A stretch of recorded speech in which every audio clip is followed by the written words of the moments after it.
Olá, pessoal, tudo bem? Eu me chamo Ana Júlia, eu sou aluna de iniciação científica do professor Iber Galasson e hoje eu vim explicar para vocês um pouquinho sobre o software HANA Elements, que é um software de análise estrutural que utiliza, como princípio básico para o cálculo tanto das tensões quanto dos deslocamentos, o método dos elementos finitos. Então, primeiro de tudo, a gente precisa instalar o software no computador. Para isso, é só vocês entrarem aqui no site da Bentley Education.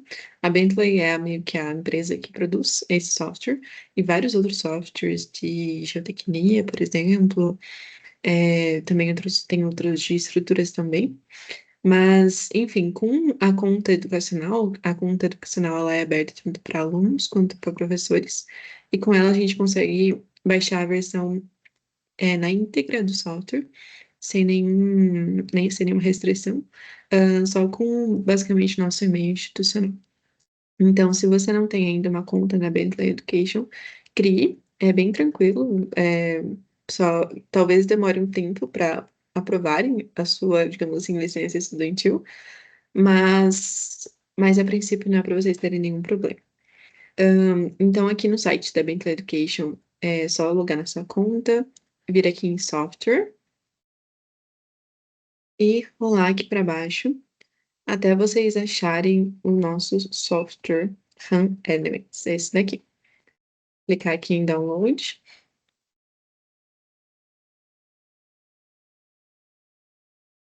A versão que eu estou utilizando aqui para explicar para vocês é a versão Connect Edition 16.08 e é a versão em inglês. Então, se vocês querem que o software de vocês tenha a mesma interface da interface que eu estou explicando aqui, essa é a versão aqui.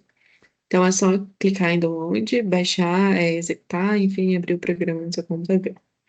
Mas, depois disso, a gente precisa, como todo software de análise estrutural, basicamente, de uma geometria de estrutura já definida para a gente conseguir inserir as informações, as coordenadas, ou melhor, os nós, no nosso software para a gente conseguir fazer a modelagem. Para isso, a gente vai usar um software CAD, o AutoCAD, para poder desenhar a estrutura. Aqui eu já deixei basicamente a estrutura desenhada. A gente vai fazer a análise estrutural da fachada principal das ruínas de São Francisco. Essa aqui é a elevação leste. Então, deixa eu só apagar aqui as cotas. Enfim, aqui eu já tenho o modelo dela. E a gente vai precisar retirar as informações dimensionais disso daqui para poder inserir lá no software. Isso pode ser feito de várias maneiras. Principalmente se você tem uma estrutura complexa, assim, com muitas linhas, com muitos encontros, é interessante que você faça isso de uma maneira automática, que é utilizando o comando Data Extraction. Seria esse comando aqui, que você basicamente seleciona a estrutura e aí ele vai te dar a coordenada de cada começo e final de cada linha, basicamente. Mas aqui, como nossa estrutura é bem simples, a gente consegue fazer isso manualmente, que acaba sendo menos complexo do que fazer pelo comando Data Extraction. Então, primeiro de tudo, vocês têm que ter meio que uma segurança, uma certeza de que o desenho que vocês vão exportar para o software RAM, ele está na escala 1 para 1, né, na escala real, se você quer meio que modelar na escala real, e também se eles estão em metros, que é a unidade que a gente vai utilizar lá no Elements. Então, para verificar isso, é só basicamente verificar aqui. Eu sei que essa parede tem mais ou menos 18 metros de comprimento, e aqui está aparecendo 18,8. É isso aí. Então, ela está em metros. Então, para começar a retirar essas informações dimensionais, é interessante a gente mover a extremidade inferior esquerda aqui lá para a origem, porque aí o nosso primeiro ponto vai ser na origem e fica mais fácil de delimitar os outros. Então, como é que a gente pode fazer aqui?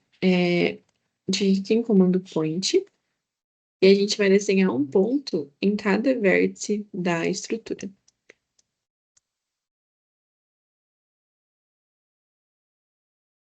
Antes de tudo, perdão, gente.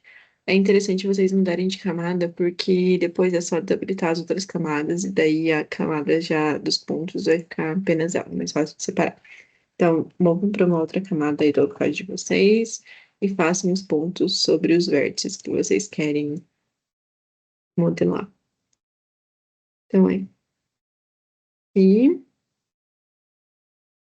aí as aberturas. Essas achuras aqui seriam o encontro da fachada principal com as outras paredes. Ah, como fim como para simplificar meio que a modelagem, a gente vai representar o encontro apenas das paredes laterais, que essas são essas em verde, por apoios do primeiro gênero. Então, é como se a parede principal, né, nela chegassem outras paredes, e esse vínculo entre uma parede e outra vai ser considerado só aqui nas extremidades. Tá, depois de desenhar os pontos, é só desabilitar aliás, ocultar as camadas de alvenaria, por exemplo, a de cota, as churas e a de esquadrias, que aí só vai restar os pontos para a gente poder trabalhar. Aqui eu acho que eu já tinha feito antes, então eu vou só excluir esses pontos intermediários aqui, porque a gente não vai estar utilizando eles para nada, basicamente. Esses aqui também não, apenas os pontos de abertura.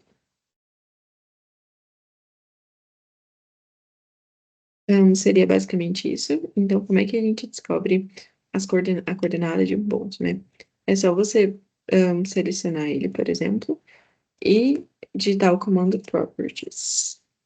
Então, vindo aqui em Geometry, tem a posição do X, a posição do eixo X, basicamente, do eixo Y, do eixo Z, onde ele está posicionado nessas três coordenadas. E aí é só copiar esses valores numa planilha ou ir passando diretamente lá para o RAM, que é o que a gente vai fazer. Então, vamos lá, vamos começar pelo ponto da origem, que basicamente seria o 0,0. Então, aqui, é 0,000. Então, à medida que a gente for colocando as coordenadas aqui no software, já vai aparecendo ali os nós. Então, depois, ele vai lá para cima com uma altura de. Com uma altura de. Eu acho que é o segundo ponto. Isso, de 4,47. Então, a gente entra aqui, então ainda está em relação ao x0 e uma altura de 4,47. Lembrando que o RAM, o separador de casas decimais não é vírgula, é ponto. Então, se você colocar vírgula, vai dar um erro. Depois, ele vem para a direita 18,8, se eu não me engano. Isso aí, 18,8. Então, aqui seria 18,8 com a altura de 4,47. Aí depois apenas 18,8 e com altura zero, né, para fechar o retângulo. E aí agora a gente vai fazer as aberturas. Então, quanto que é a primeira abertura de 16,87 e a altura é de 2,88. Então, é 16,87 no eixo X e 2,88 no eixo Y. Deixa eu só conferir. Isso aí. E aí, aqui seria apenas 16,87. Aí, vamos ver a outra distância em X, quanto que é? É 15,57. Então, 15,57, 288.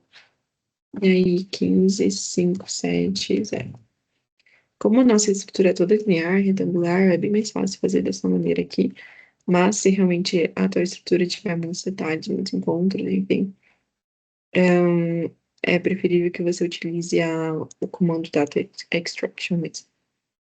Então, aqui já foi. A outra abertura central, está em 10,43 e uma altura de 3,42.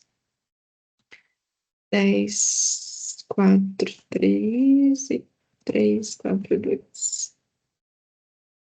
Aqui é só 10, 4, 3. O outro eixo X é 8, 38. Então, 8, 38, 3, 4, 2. Aí, opa, 8, 38 e 0. E aí, por último, a última abertura é 3 e 12, uma altura de 275. Então, 3 e 12, 275. Aí, 3 e 12 e 0. E aqui seria 188. Então, 188 e 275 e 188 e 0. Então, seria basicamente essa aqui a nossa geometria. Então, depois disso, a gente já pode até fechar o AutoCAD, que a gente não vai precisar mais de nenhuma informação daqui. Então, aqui no nosso software, vamos conferir primeiro as unidades antes de começar a modelar. Então, as unidades a gente consegue ter acesso a elas aqui, na parte inferior da tela. As configurações eu posso configurar tanto em unidades inglesas, quanto no sistema internacional, quanto na unidade métrica. Aqui a gente vai usar o sistema internacional mesmo, como padrão. Então, é só selecionar ele. E agora, a gente vai fazer a nossa estrutura em si. As ruínas de São Francisco, o método construtivo, né, que foi feito lá, foi utilizando o método de alvenaria estrutural, que seria basicamente, né, a parede em si tem uma função importante. Então, aqui a gente não vai ter, não vai desenhar elementos como viga nem pilar, a gente vai desenhar realmente a parede como um todo, porque é como se todos os elementos da parede possuíssem, né, ali uma capacidade importante, uma capacidade resistente. Então, aqui, ó, explicando um pouquinho da interface para vocês. Aqui na aba Home, eu tenho esse painel aqui lateral que eu consigo, ó, habilitar e desabilitar. E é nesse painel que ele vai dar um atalho para todos os nossos elementos construtivos, digamos assim, para a gente poder modelar e desenhar. Então, é nele que a gente vai mexer. Então, aqui, por primeiro, a gente tem os nós, que é onde foi adicionado as coordenadas foram adicionadas. E aí, sobre os nós, eu tenho aqui apoio, aí aqui eu tenho centro de massa, enfim. Aqui em membros, os membros seriam os elementos lineares, tanto viga quanto pilares, por exemplo. Como a gente não vai modelar esse tipo de estrutura aqui, a gente vai para o outro, que é os shells, que são elementos parede, elementos placa, melhor dizendo, né? E como é que a gente faz para criar um elemento placa? Então, você precisa selecionar os nós em uma ordem, na ordem que você quer que a parede seja desenhada, então ela precisa respeitar essa ordem, senão o desenho vai sair totalmente maluco, digamos assim. Então, tem que selecionar ponto por ponto na ordem correta da geometria, digamos assim. Então, você seleciona todos e aí aperta aqui em Create Shell, que ele vai criar a parede. Normalmente ele fica assim, meio que parece que tá mais encolhido em relação aos pontos, mas eu acho que é um bug do software mesmo. Mas é isso aí, tá tudo certo. Então, depois de meio que definir a nosso elemento parede, a gente vem aqui e vai definir a espessura dessa parede, porque apesar de ser, a gente está desenhando em 2D, tecnicamente, mas o software permite, né, uma análise 3D. Então, é interessante colocar uma espessura.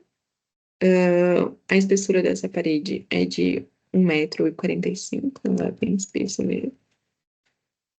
Mas isso é bem característico, né, de construções mais antigas. E daí, basicamente, tá, 1.400. Colocou aqui, reparem que as unidades estão em milímetros, então é 1.450 mesmo. Aí, depois, a gente vai definir o material dessa parede. Então, aqui, para mim, já aparece o material configurado, né? Porque ele já fica diretamente no software, mas o de vocês não deve estar aparecendo. Então, como é que a gente faz para criar um novo material aqui no RAM? Então, é só clicar aqui em Home e vir aqui em Materials. Aqui, provavelmente, só vai estar disponível para vocês esses grupos aqui, Brasil, Canadá, enfim. Tem alguns aços, materiais aços, aí tem concretos também, alguns. Enfim, mas não tem, basicamente, o material da Suína de São Francisco, que lá é uma alvenaria de pedra. Então, a gente vai simplificar tanto a argamassa, as juntas de argamassa, quanto as rochas utilizadas na alvenaria como um elemento só, com configurações e propriedades físicas e mecânicas simplificadas, digamos assim. Então, para criar esse novo material, a gente vai criar um novo grupo.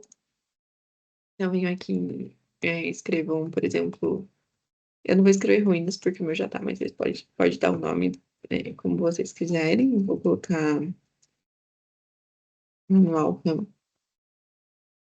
Aí aqui, cliquem aqui para criar um novo tipo de material. Vou colocar rocha mais argamassa, por exemplo. E ela não se comporta como concreto, nem como aço, nem enfim. Então, pode colocar o other aqui. E aí, dentro dessa table, a gente vai criar um item, que aí sim é o nosso elemento. Então, aqui, quais são as nossas variáveis, digamos assim, nossas propriedades mecânicas que a gente consegue mudar? O coeficiente de Poisson, que é uma propriedade mecânica, o peso específico, que é uma propriedade física, né? O coeficiente de expansão também, que é físico, e o módulo de elasticidade, que é mecânico. Então, esses valores vocês vão mudar para esses valores aqui. Eu vou fazer uma colinha. Então, esses valores são os que serão utilizados na modelagem, foram obtidos por meio de revisão bibliográfica mesmo, e pela literatura. Mas o ideal é que seria, né, que eles deveriam ter sido obtidos experimentalmente no laboratório, mas não foi o caso. Então, aqui para o coeficiente de Poisson, a gente usou 0,25. O peso específico foi de 21 kN por metro cúbico, ou nessa unidade aqui fica assim convertido. O coeficiente de expansão térmica como 1 vezes 10 a menos 6. E o módulo de elasticidade de 600 newtons por 600 MPa, né? Newton por milímetro quadrado. Então, depois de configurar tudo isso aqui, é só apertar OK, close. Aí, como é que a gente faz para transferir esse material aqui para a nossa parede? Então, é só selecionar Shell, vir aqui, ó, em Materials, aí procurar onde é que está aqui a pasta que você criou. No caso, está aqui em Ruínas e Alvenaria de Pedra, por exemplo. Então, é só clicar e clicar aqui nessa setinha que ele já vai definir. Então, seria isso dessa parte. Então, depois que a gente definiu os materiais, a gente precisa definir os vínculos, né, os apoios dessa estrutura. Por ser justamente uma alvenaria estrutural, o apoio aqui à fundação, a gente vai modelar como sendo um apoio do segundo gênero. Então, que ele é travado tanto em X quanto em Y. Só que ele não é um apoio pontual nas extremidades, ele é um apoio distribuído ao longo do comprimento. Mas a gente não consegue, ó. Reparem que aqui o software permite somente colocar apoios nos nós. Então, nesse nó aqui, e na estrutura realmente a gente não tem apoios pontuais. Então, como é que a gente consegue meio que fazer um improviso de software para criar esse apoio distribuído? Então, a gente vai ter que segmentar essa estrutura em várias partes. E aí, para criar vários nós intermediários e conseguir adicionar o apoio nesses nós. Então, para isso, a gente vem aqui em Process e vem em Segment Selection, que aí segmentar a seção. É como se ele estivesse adiantando o método dos elementos finitos que divide um macroelemento, digamos assim, vários microelementos discretizados. Vai ser basicamente essa mesma ideia. Então, essa segmentação, digamos assim, para o começo, para conseguir inserir os apoios, né, os vínculos estruturais. Então, entra aqui em segmentar, e basicamente a gente quer segmentar os elementos selecionados. A gente não quer segmentar membros, né, elementos lineares, porque nem temos. Então, segmentar elementos placa. Aí aqui, o que define o grau de segmentação, se vão ser criados vários nós intermediários ou menos nós intermediários, vai ser essa máxima distância entre dois nós consecutivos. Então, como eu sei qual é o número ideal de colocar aqui, né? Para isso, você precisa fazer uma análise de convergência. Então, por exemplo, você coloca aqui 100, e aí você adiciona, vai dar um tipo de estrutura. Por exemplo, se eu coloco 100 aqui, opa, aqui, 100. Vai segmentar dessa forma, por exemplo.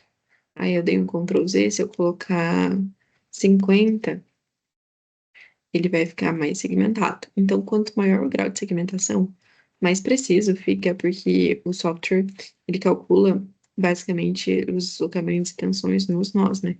Então, quanto maior a quantidade de nó, mais preciso ele é. Não precisa interpolar entre valores. Mas isso também gera uma maior sobrecarga do processamento mesmo do computador. Então, e também, à medida que a gente vai refinando isso, vai adicionando muitos nós, o resultado acaba não tendo tanta diferença de precisão, sabe? Então, para ver qual que seria o teor ideal, precisa fazer uma análise de convergência que é feita exatamente assim. A gente vai estipulando valores, começando com uma distância grande e diminuindo, e vendo basicamente qual que é o deslocamento em um mesmo ponto. Então, por exemplo, esse aqui vai ser o meu nó de controle. Aí eu faço a segmentação com uma distância de 100, por exemplo, vejo qual que é o deslocamento aqui. Aí depois eu segmento com uma distância de 50, vejo qual que é o deslocamento aqui. Com uma distância de 25, vejo qual que é o deslocamento aqui. E aí chega um ponto que, apesar de que eu segmente mais e mais e mais, esse deslocamento não muda, ou não muda significativamente. Então, é esse o teu ótimo, basicamente, assim, de segmentação. Essa análise já foi feita, e para esse vídeo não demorar muito, basicamente já vou trazer aqui o valor pronto, mas vocês podem repetir aí se vocês quiserem. Eu cheguei em uma distância de 15 centímetros como um teor ótimo de segmentação. Então, é só apertar em OK, e ele vai segmentar. Opa, aqui eu não tinha selecionado. Agora sim.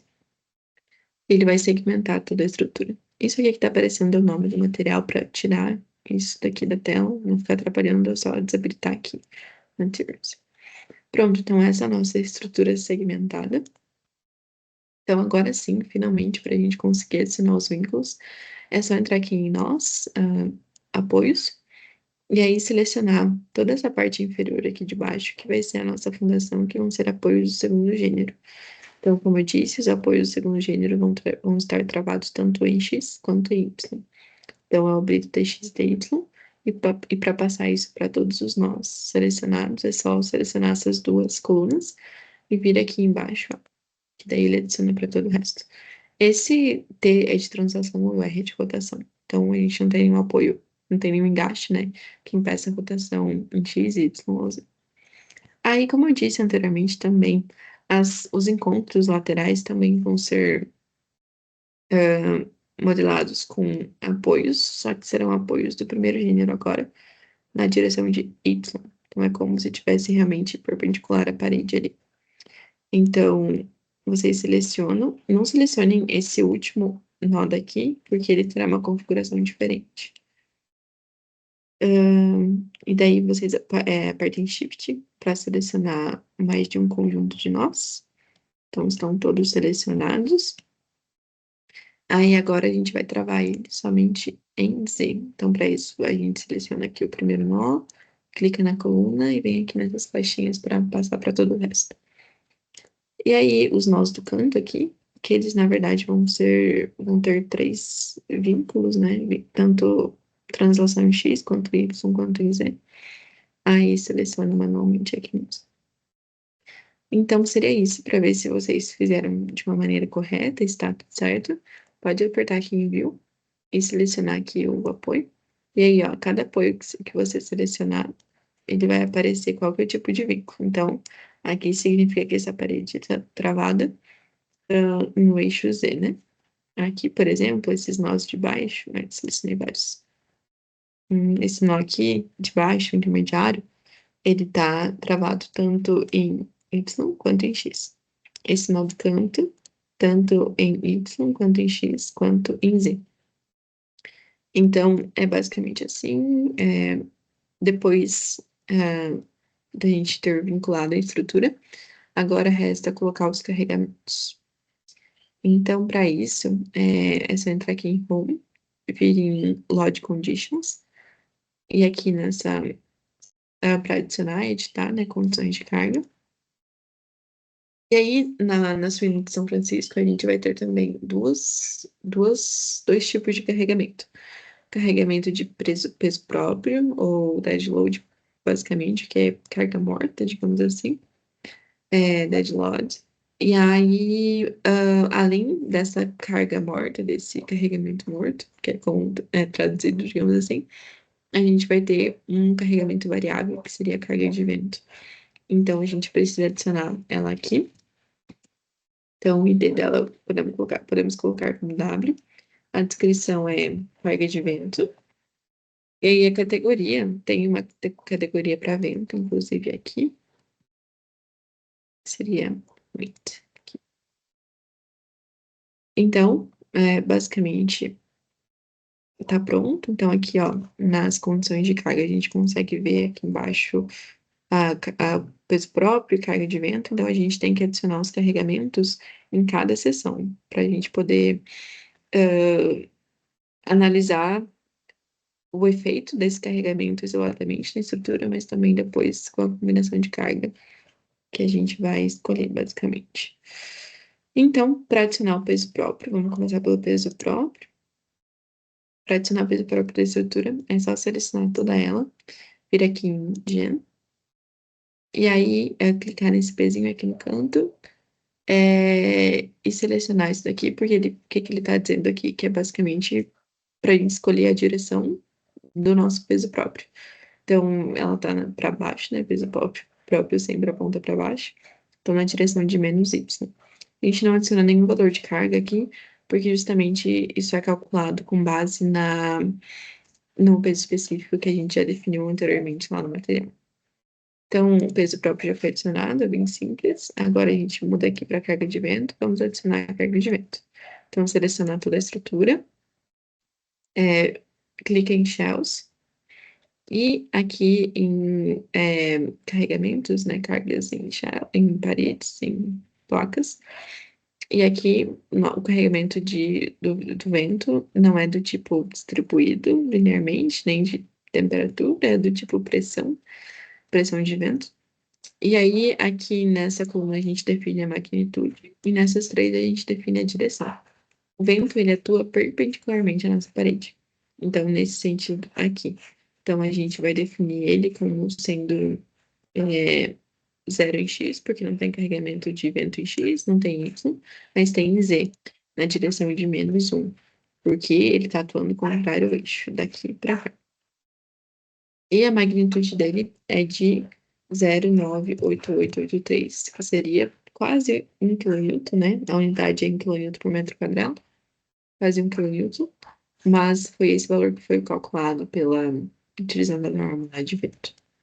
Então, para passar esses dados para todos os outros elementos, digamos assim, é só selecionar isso daqui e daí vir e apertar aqui na setinha.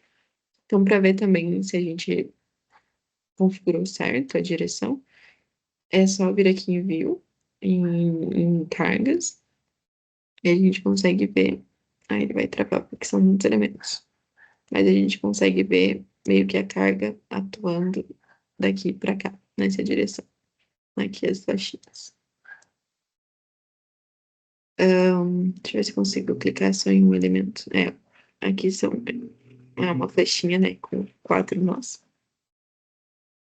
Enfim, seria basicamente assim que a carga de vento funciona. Ó, se a gente colocar, inclusive, tanto a carga quanto o apoio, a gente consegue ver aqui o apoio e aqui a carga. Então, seria basicamente isso. Agora, depois dos carregamentos terem sido adicionados, a gente vai adicionar a combinação desses carregamentos, né? Porque eles não atuam isoladamente na estrutura, eles sempre, a carga de peso próprio sempre está presente, e a carga de vento, ela é variável, né? Então, às vezes está presente e às vezes não está. Então, para isso, a gente, para fazer essa análise mais global, a gente vai adicionar combinações de carga. Então, essas combinações, para essa estrutura, a gente vai fazer 5 combinações, porque são basicamente dois tipos de carga, uma delas sendo variável, uma permanente. Vamos denominá-las como FD4, e todas do tipo combinações de projeto. É só copiar e colar de uma sala para outra. E aqui, esse espaço é para a gente calcular o fator, colocar o fator de ponderação de cada carga. Então, aqui, na norma de alvenaria estrutural, ela coloca as cargas permanentes como 1,4 e a carga de vento como 1,4 também, fator de majoração. Então, aliás, vamos deixar a combinação de carga zero como uma simples combinação entre os dois carregamentos. E daí, a combinação 1, como se os dois estivessem majorados. A combinação 2, como só a carga de peso próprio estivesse majorada. A combinação 3, como sendo a carga de peso próprio minorada, como 0,9, e a carga de vento majorada. E a combinação 4, como sendo as duas minoradas, né? Tanto a carga de peso próprio quanto a de vento. E seria isso daqui. Então, essas foram todas as informações necessárias para a modelagem. Agora a gente já pode ir para a parte de análise. Para analisar essa estrutura, é só apertar, vir aqui, selecionar ela, e apertar nesse ícone aqui, que é Analyze Model. E aqui em análises, a gente vai selecionar aqui esse elemento, porque ele tem massa própria já. Isso aqui a gente não vai mexer, porque é mais na parte de análise dinâmica. E aqui em condições de carga, eu quero que esses dois carregamentos, né, sejam analisados. E aqui seria a parte do método dos elementos finitos. Como eu disse antes, a gente já segmentou a parede. Então, não é necessário segmentá-la novamente pelo método dos elementos finitos. Ele vai fazer o cálculo pelo método, mas a parte de segmentar, de discretizar a estrutura, já foi feita anteriormente. Então, não precisa selecionar isso daqui. E os outros é só deixar como tá realmente. Então, agora é só apertar Analyze. E ele vai fazer aplicar as equações do método, enfim, fazer a análise para a gente. Então, aqui, ó, ele deu como retorno que foram analisados 3.186 elementos, e o total de equações deu 20.000 equações, 177. Bastante coisa, né? Para ver, aliás, quantidade de elementos, quantidade de nós, vocês podem vir aqui, ó, todos os nós estão selecionados, é só arrastar até o último para ver quantos tem. Tem 3.407 nós. E elementos tem, vamos ver quantos. Vai selecionar tudo, é só apertar aqui em Alt. Não tô conseguindo ir para baixo, mas já já a gente. Vamos ver se aqui eu consigo. Acho que aqui seria mais fácil. Ó, e elementos eu tenho 3.186. Então, agora, como é que a gente visualiza os resultados, né? Onde é que a gente encontra? É aqui em View. E para visualizar realmente a estrutura naquele espectro de cores que varia de acordo com a tensão, enfim, é só apertar aqui em Stresses e selecionar a estrutura como um todo. E vir aqui e selecionar o que você quer ver, basicamente, de resposta. Você quer a tensão máxima, cortante máximo, a força aplicada máxima, o momento, a força axial, né, que eu digo, força normal, o momento, cortante. São várias opções. Aqui eu vou colocar em tensão máxima, por exemplo. E aqui a gente consegue ver a tensão máxima de acordo com a condição de carga que está aqui. Então, aqui, ó, você está atuando peso próprio. Se eu quero ver a atuação só da carga de vento, ela tá assim. Se eu quero ver a atuação só do peso próprio, é assim. Se eu quero ver uma combinação dos dois, uma combinação simples, basicamente, é assim. Então, é só ir mudando ali, a gente consegue comparando as respostas. Além disso, a gente consegue ver o perfil deformado também dessa estrutura. Então, por exemplo, o peso próprio é o mais fácil de ver. Então, ele fica assim quando está deformado. Isso é bem bacana de ver. Dá para comparar, por exemplo, aqui, ó, dá para ver os elementos como eles deformam, né? E seria basicamente isso da parte de visualização. Aqui dá uma escala, né? Então, por exemplo, aqui em vermelho são as tensões de tração, tensões positivas, e aqui em azul são as tensões de compressão, são as tensões negativas. Então, dá para até tirar algumas conclusões, né, sobre, só de visualizando isso daqui, só visualizando, né, porque aqui, essa parte da alvenaria, como se ela se comportasse como uma viga, então ela tem a tração máxima no meio da viga, né, então faz sentido, e a compressão máxima nos cantos. Enfim, é bem interessante de dar uma brincada com isso aqui, vendo que o software consegue responder. E agora, realmente, para ver os valores, né, de algum elemento ou de algum nó, para saber um valor específico, ou para saber de todos, né? Aqui eu vou fazer só de um, para não ficar, em geral, um relatório muito grande. Mas, por exemplo, eu quero saber, nesse nó aqui, qual que é a tensão desse nó, qual foi o deslocamento desse nó, enfim, quero saber as informações sobre ele. Como é que eu faço? Você clica nele, seleciona, vem em Output e entra aqui em Análises. É resultado das análises, né? E aí aqui, basicamente, tem tudo que eu posso querer de informação, deslocamentos, reações, envoltória de reações de deslocamento. Aí, em caso de paredes, aqui eu tenho tensões internas, forças internas, aí envoltório de forças, enfim. Mas para exemplificar, vou colocar só deslocamentos. Eu quero o deslocamento com todas as cargas possíveis, então, com todas as combinações possíveis. Então, com uma associação simples de carga de peso próprio vento, com ela toda majorada, com ela toda minorada, enfim. Então, quero todas as 5 combinações. E eu aperto em OK. E aqui, ele dá as respostas para mim do meu nó. O nó que eu escolhi, né, é o 2.951. E aqui são as translações, valor de translação em X, em Y e Z em milímetros. Perceba que, como é o nó central ali, veja que ele deslocou muito em Z, né?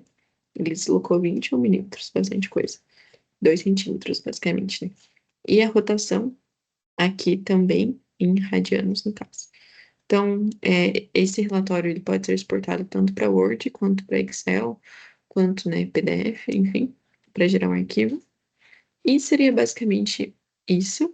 No vídeo aqui eu tentei explicar de uma maneira prática, realmente não entrando muito nas interfaces do software, porque é só mexendo mesmo para a gente ir descobrindo as coisas. E também no arquivo de apoio, né, eu coloquei um vídeo, uma playlist no YouTube, que eu também utilizei para aprender, conhecer um pouco mais sobre o software, e um tutorial que a Bentley fez sobre o Run Elements. Então tá tudo lá, os links estão todos lá. E qualquer dúvida que vocês tiverem, podem me mandar e-mail ou entrar em contato de alguma forma, que eu estou disponível, né, para responder. Então seria isso, muito obrigada e até lá.